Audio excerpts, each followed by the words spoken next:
দেখো আমি একটা ভোলা মাছ নতুন রেসিপি নিয়ে আসলাম।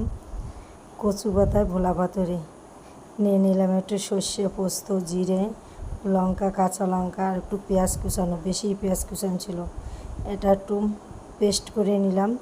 তারপর ভোলা মাছ আর পেঁয়াজের সাথে একটু সুন্দর করে মাখিয়ে নিলাম। একটু কাঁচা তেল, সর্ষের তেল, হলুদ, নুন এগুলো দিয়ে তারপর এটা একটু হাত দিয়েই মাখিয়ে নিলাম সুন্দর করে। মাখানোর পরে আমি দিয়ে দিলাম একটা উনানের পর কড়াই একটু গরম হয়ে গেলে দিয়ে দিলাম সর্ষের তেল, একটু বেশি পরিমাণেই দিলাম।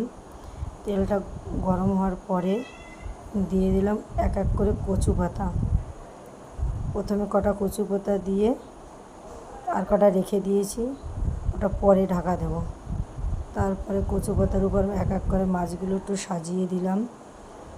মাছগুলো সাজিয়ে দেওয়ার পরে দিয়ে দিলাম আর কটা কচু পাতা।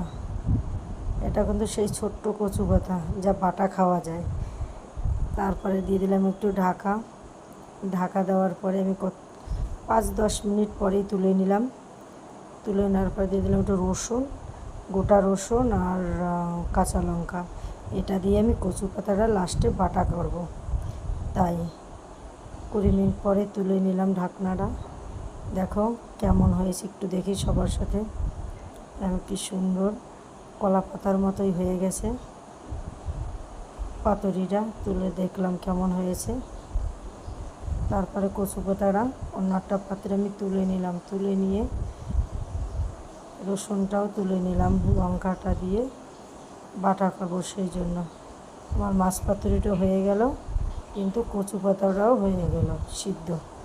এক কাজে দুই কাজ হয়ে গেল।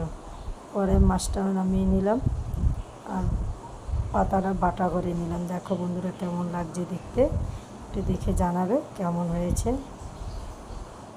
Thank you.